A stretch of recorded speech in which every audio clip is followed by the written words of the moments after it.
Good morning and welcome to day 17. This is what I am calling a zero. To rest and heal and let a little bit of this weather go. But tomorrow we're tackling that. Well, that might not be the Smokies. It might be.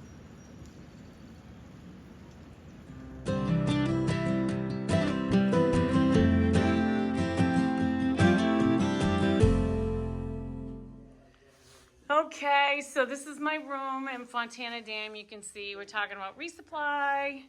Room is a disaster, of course. Stuff charging, everything. Oh, and look who's right next door.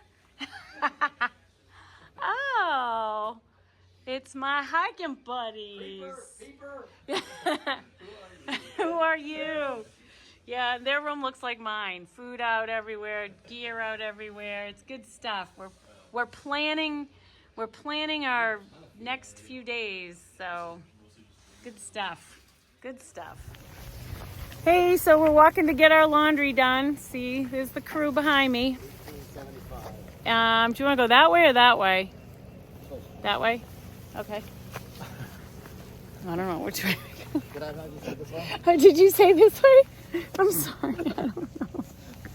Oh my, is he not the most confusing person? No, that was you. Videoing you. So this is my laundry day ensemble. Compliments of Z-Packs. Voila. This is the Virtus in Yeah. black. Wow. Should have asked who you're wearing. Who are you wearing? Who am I wearing? Who are you wearing? Z-Packs. Who am I wearing? Z-Packs. It's awesome. This is what I'm having for a snack. Ooh, look at that. Hi. So today's our 0 day in Fontana Dam at the lodge. And I got the list of questions for the Q&A that you all put together. My husband sent it to me to make it a lot easier for me to look at it. So I'm going to go through those questions. The first one was, what did I do to prepare for this hike? So that's an interesting question. What I planned on doing and what I actually did ended up being two different things. My plan was to hike in the Whites, where I hike all the time, with my full pack to train. I figured that that was going to be the best way to get my body accustomed to carrying the weight and hiking challenging terrain. I already hiked that challenging terrain all the time anyway, but with the pack, I figured that was going to be the best way to make sure I was in shape. But what ended up happening was at the end of the beginning of November, I hurt my back.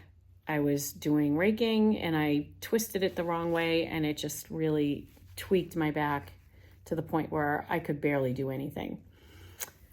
So then I stopped running. I normally run. I run probably on a regular basis. I probably ran about 15 miles a week or so. So I would do that and I would hike. So all of my activity ceased, pretty much even walking, because of the pain in my back. Then at the beginning of December, I noticed that I was having I started running again. My back started feeling better. And I started running and I noticed a pain in my foot.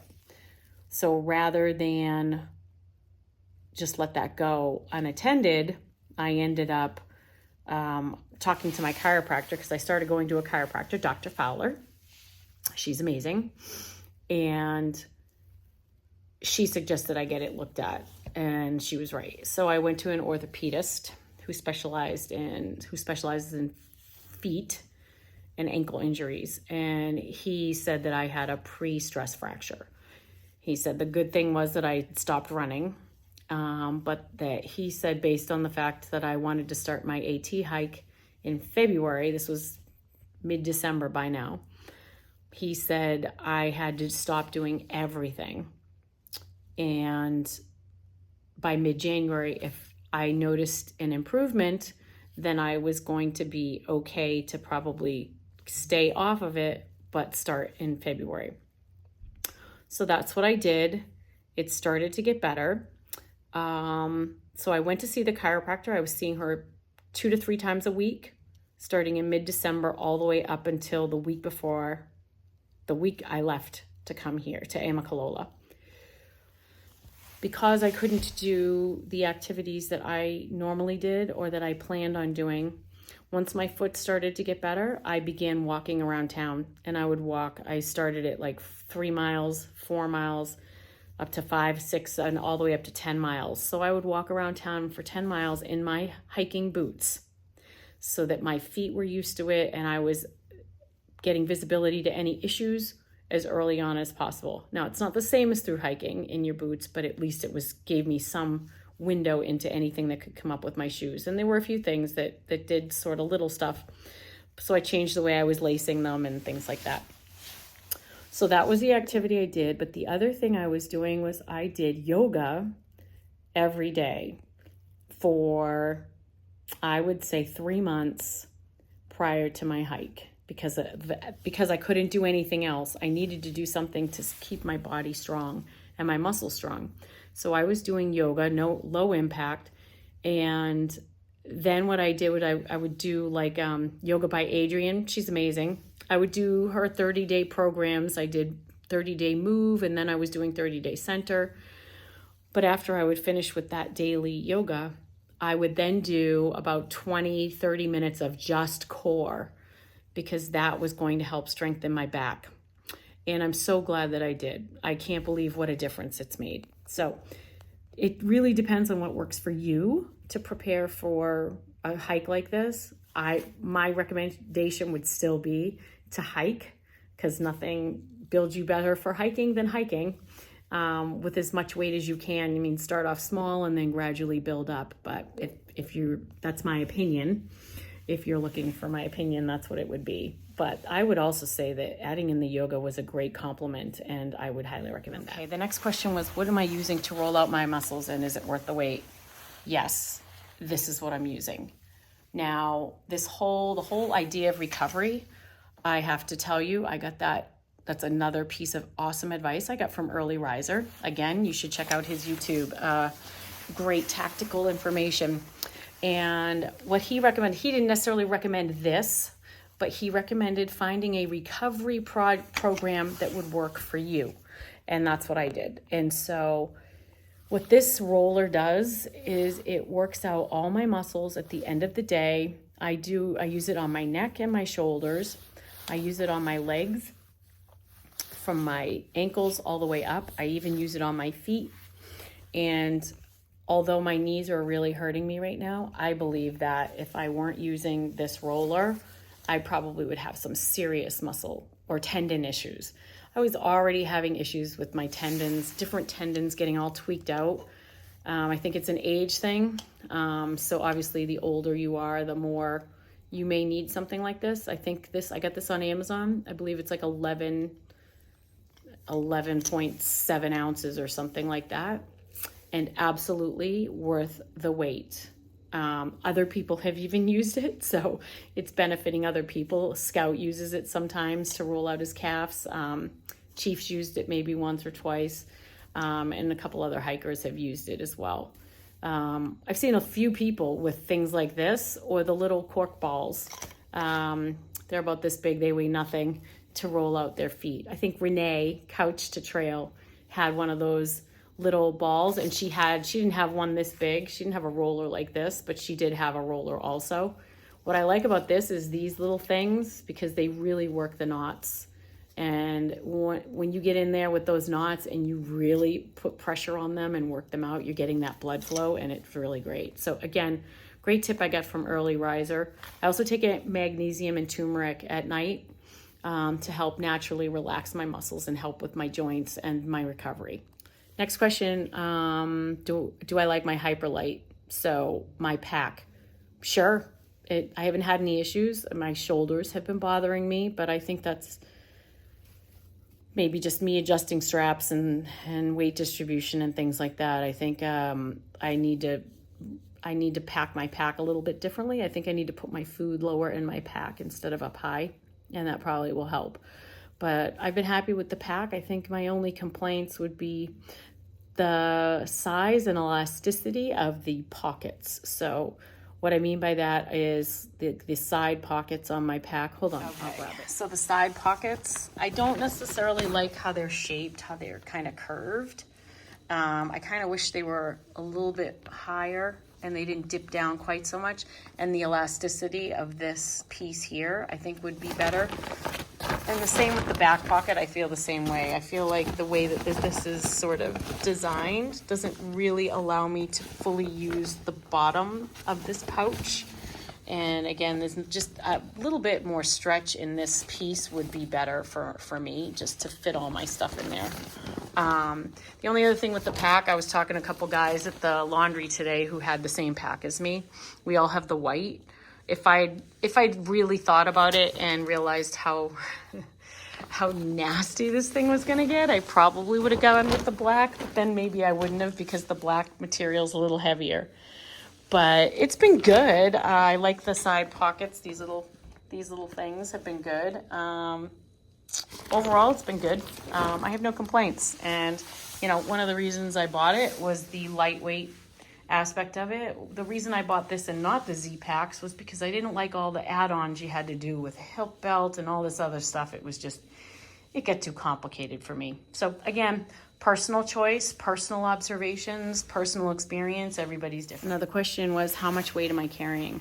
So my base weight, I was able to get down to just over 18 pounds. I would definitely say that with food and water, I'm probably up around 25, especially going into the Smokies.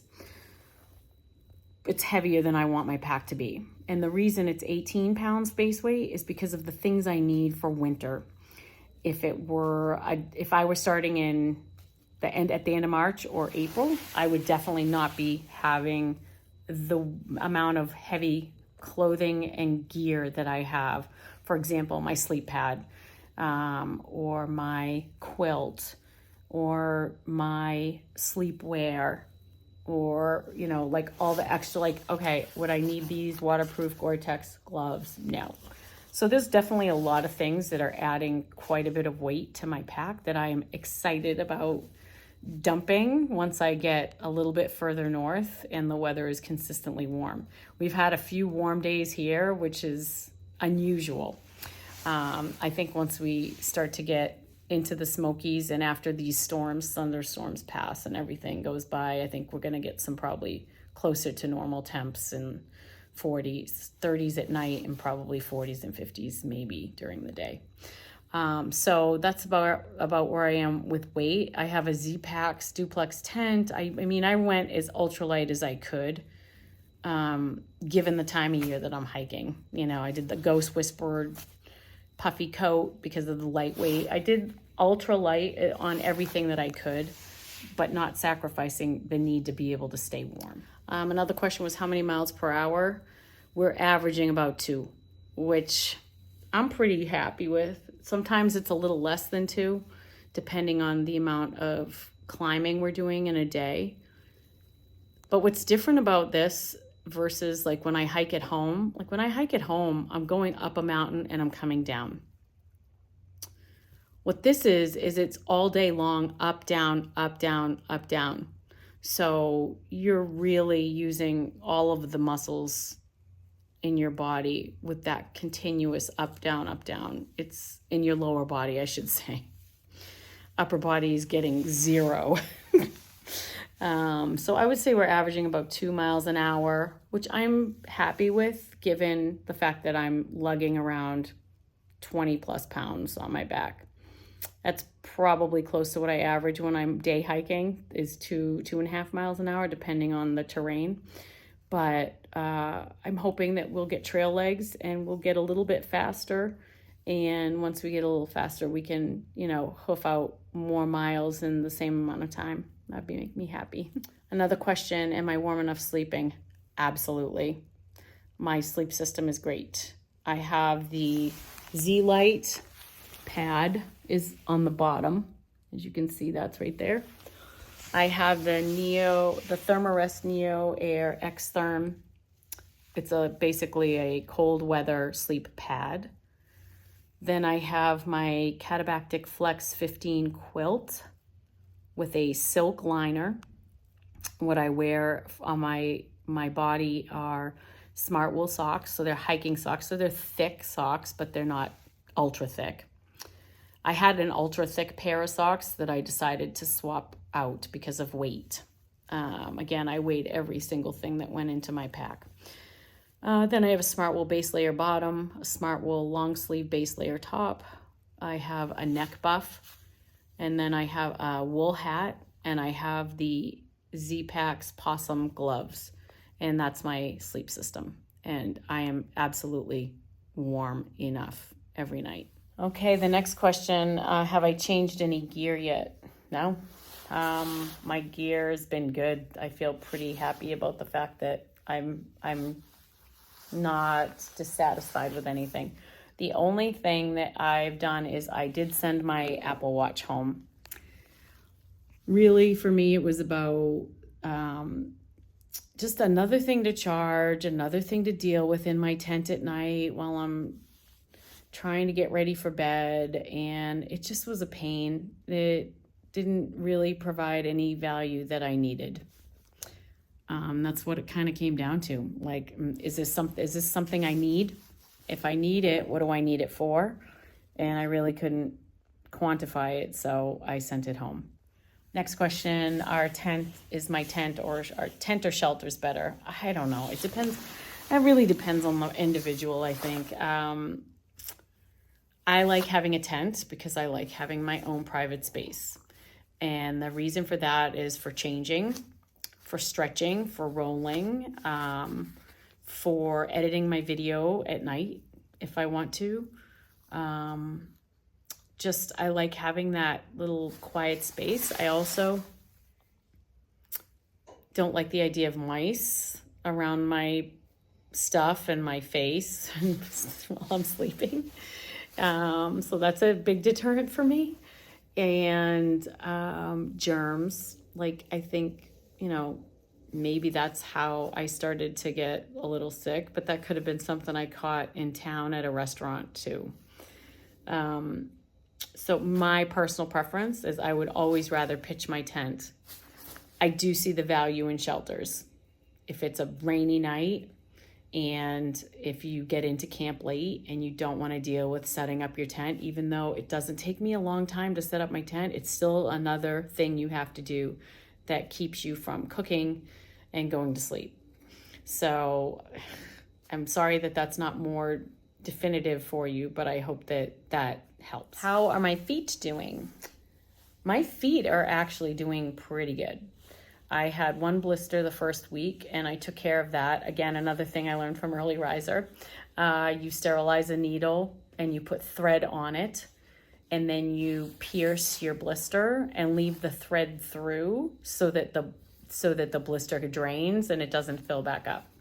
I did that with the one blister that I had. The only other thing I noticed, and I think it's because of the major downhills the other day, was the tips of my toes hurt coming downhill. That's the first time I've really noticed that, and they're already okay today. It's like I needed a day of rest. A day of rest, I'll tell you right now, a day of rest is worth its weight in gold. It really does make a difference. So listen to your body. I'd rather be taking a zero now and being better prepared mentally and physically for the Smokies than just pushing myself. And I love to push myself, but there's a limit to what you should do when you're pushing. And yesterday, the idea of getting up today and hiking into the Smokies was so unappealing to me. Today, with a fresh perspective and rested, and I iced my knees all morning. I want to say off and on, probably for a good hour or more, I was icing my knees. And what a difference it made. It just does make a difference. So take the zeros when you need them and do listen to your body. You asked for Q&A with Chief and Scout, and you got it. And we even got a little bonus in there with Honey Badger. So I hope you enjoy those videos. Okay, so you've all asked for a little bit more in-depth interviews or whatever for Chief and Scout. So we're gonna do this now. We're doing our laundry. This is Chief. Chief, tell us a little bit about yourself and maybe what brought you out onto the Appalachian Trail. Raised in Steenhatchee, Florida. Currently live in Jacksonville, Florida. 62 years old. I'm a retired Navy veteran and a retired Jacksonville Sheriff's Office police officer. I've been hiking the AT for about 20 years and decided I just wanted to try to do the whole thing. That's awesome. What are you enjoying about it so far? You guys. And the views. The views are amazing, but having Frizzle and Scout make it so much more enjoyable. We feel the same way. What is something that you've found to be one of the biggest challenges? I don't eat enough, and it's dragging me down. Yep. It's hard to, at the end of a long day, to find the energy to eat. Yep. Yeah, I think so too. Cool. Yeah. Is there anything else that you want to add? Miss you, Tina. Can't wait to get home and see you. Love you. Look forward to Hot Springs. Awesome. Thank you, Chief. Yep. You want to heckle him? Whatever. Do whatever. Okay, so I think it's appropriate that we have the Mayfield ice creamier behind Scout because he has been the one downing all kinds of ice cream out here with the Snickers and the. What'd you have today? I just had an ice cream sandwich. Yeah. It was good. So tell us a little bit about yourself, Scout. I'm Nate. I'm from Dallas, Texas. 19 years old. I've lived there my whole life. I just did my first semester of college, and then I sort of realized that school wasn't working for me, so I'm transferring now. But between schools, I decided I'd come out here and see what it's about. I sort of have been interested in this for like 4 years. Last summer, I did a section hike in Pennsylvania, the first like almost 60 miles from the Mason-Dixon line to Boiling Springs. It was really hard, and it sort of made me figure that I'd better give a shot at the whole thing because I never really thought of myself as somebody who was like in the group of people who might through hike. Yeah. I'm like a theater kid from high school, played a lot of video games, stuff like that. So it just sort of is outside of the things that I normally do, and so I figured I'd see if I could, and it's been awesome so far. Yeah. Yeah. What are a couple of the things that you've really that maybe are surprisingly awesome that you didn't expect? Yeah, I think like getting to the top of a hill, like just climbing and climbing and climbing, like even the NOC coming out of the fucking NOC, it's like an enormous climb, and getting to the top after like just climbing for hours is like the best feeling. And also just the evenings, like sitting down at the end of the day, putting up camp, like throwing your bear line, knowing that your like hard work for the day is all done and you're just there and you just gotta like make your dinner and hang out, camp. That's like the best feeling ever. So That's awesome. It's been awesome. Yeah. That's great. What is something that you found to be one of the most challenging aspects of doing this so far?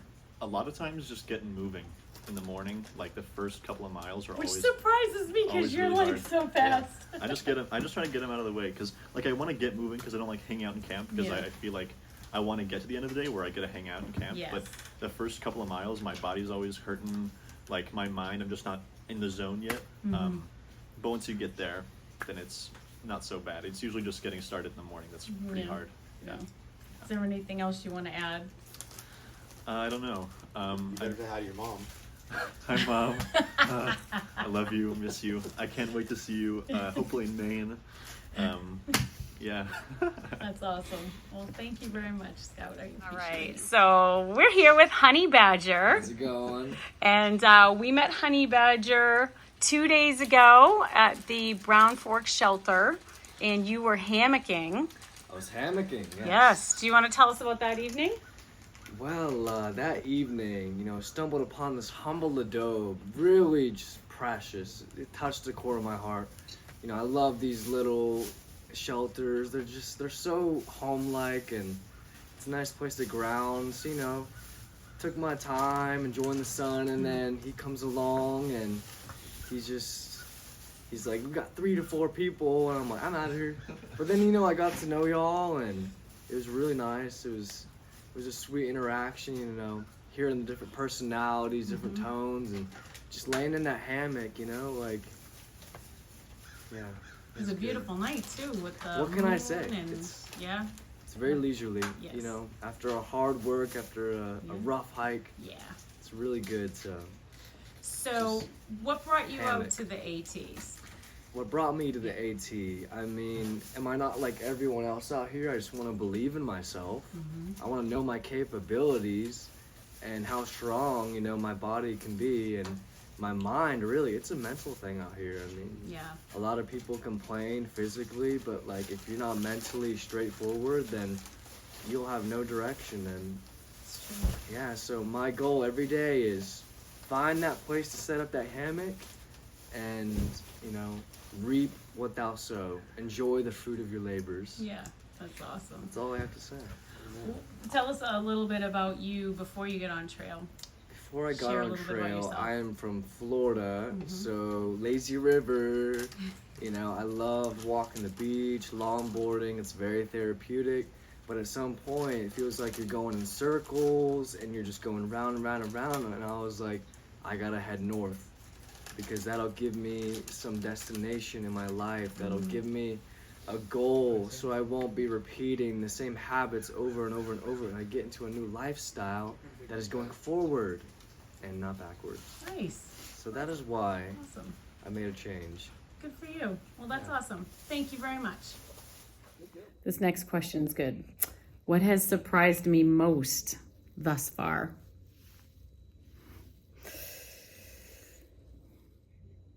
I don't know. That's a tricky one. I would say there's a few things that have surprised me. One is that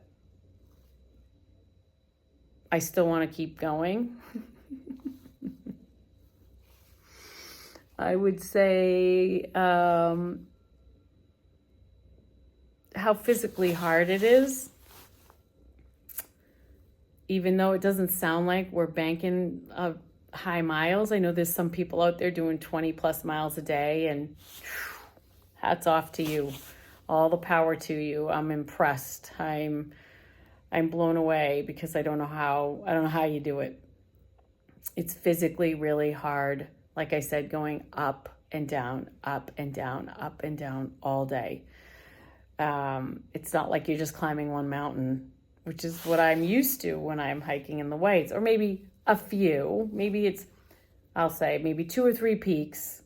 I mean, I've done some hikes where it's been 5, you know, like a Prezi Traverse or whatever. You're hiking all the presidentials in a day, and that's pretty hard. But the up, down, up, down, up, down, is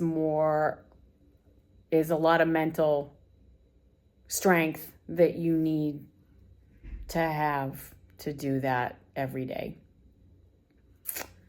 I think that's probably what has surprised me the most so far, is how hard it is doing a lot of miles. I think I had a very inflated idea of how many miles I was going to be able to do based on my own hiking experience, and I'm humbled by these mountains and what they bring to me every day. Next question, what have I been least prepared for?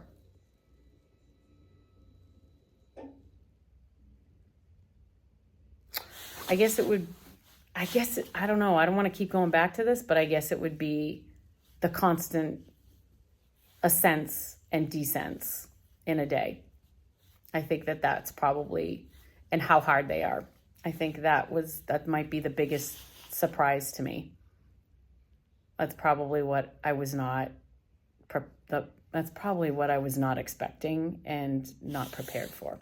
Best town or hostel so far? I haven't stayed in any hostels, so there you go. Best town, I would say so I've been in Hiawassee, Franklin, I guess NOC, and Fontana. I would say that Franklin was probably the most convenient. And I would say when you're doing a through hike and what you want is accessibility to all the things you need without having to coordinate a shuttle or get rides or anything like that, I would say that Franklin was probably the easiest to navigate, especially because we stayed at the Microtel. So, I mean, it was a decent hotel, and we could walk to a bunch of restaurants. We could walk to the Outfitter. We could walk to the grocery store. So I would say maybe Franklin. Fontana Dam's not bad. There's more, like, everything is down a big hill, which isn't a big deal, but laundry is close. Food, I mean, it's only one restaurant, so you're limited there, and they don't have breakfast. So we stuffed our faces with muffins in the lobby, and they have tea and juice. But I guess I would say Franklin from a variety standpoint when it comes to having a lot of variety in what your shopping needs are. Okay, one was my work-life background. That's just a whole episode into itself. I just don't even know where I would start with that. Work background. I worked in the footwear industry for 26 years, and it was amazing. It was probably one of the most amazing experiences of my life, which I'm so grateful for. I was fortunate enough to work at one great company. I'm going to leave it at that, just because, yeah, I'm going to leave it at that. But suffice to say that, my position was eliminated back in August. And so I found myself with this incredible opportunity to do something before I figure out what that next something is going to be. And so I'm on the AT hiking with all of you. I like my family background. That is just too much to go into. It's not that I don't want to go into it. It's just, it's crazy. I have the most modern family that you could possibly have. And it's crazy, and I love it. And it's beautiful, and it's challenging at times, but I feel very blessed. I have 7 kids, 6 grandkids, parents, a sister, my amazing husband, and I just I don't know what else to say about my family besides the fact that they are the most supportive, loving, and amazing human beings on the planet, and I love them all with all my heart. I'm not sure about the whole ice cream challenge. Someone asked what flavor of ice cream I'm gonna do. I don't know if I'm gonna do it, but if I were to do it, it would either be vanilla or maple walnut. Maple walnut is my favorite ice cream flavor, and it was also my grandfather's favorite ice cream flavor. Not a lot of people like maple walnut, so I feel like I'm kind of on an island with that. I don't even know if they have maple walnut there. I just don't know that I want to eat a gallon of any kind of ice cream. And does my family hike? So it depends on who. So when I was a kid, we did some very limited hiking with my parents. Like we would do like maybe a couple of mile hikes, not very difficult. So I didn't do a lot of hiking when I was a kid. That's something that I really dove into heavy duty about 7-8 years ago.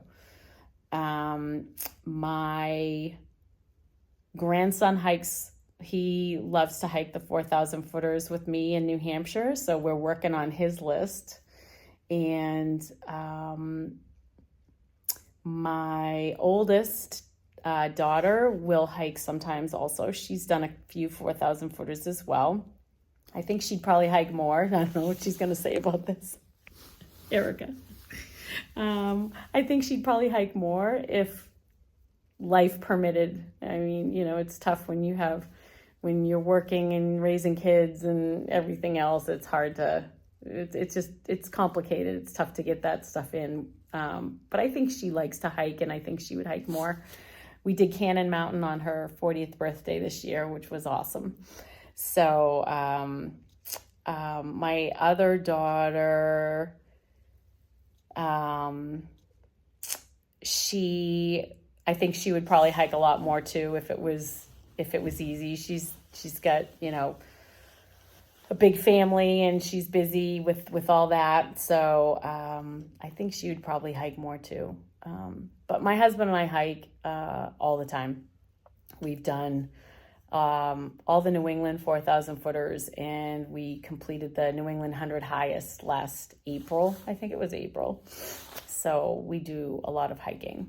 I think that's probably about it for hikers in our family. I hope I didn't miss somebody. Don't get mad at me if I did. I think that's it for questions. So I'm going to wrap things up for today.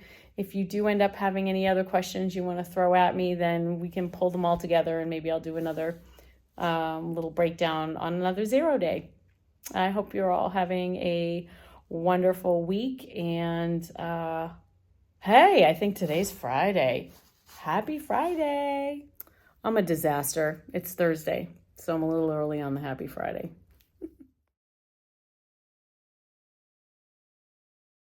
So for anybody coming to the Fontana Dam village, Fontana Dam is a population of, I think, 8 people, right?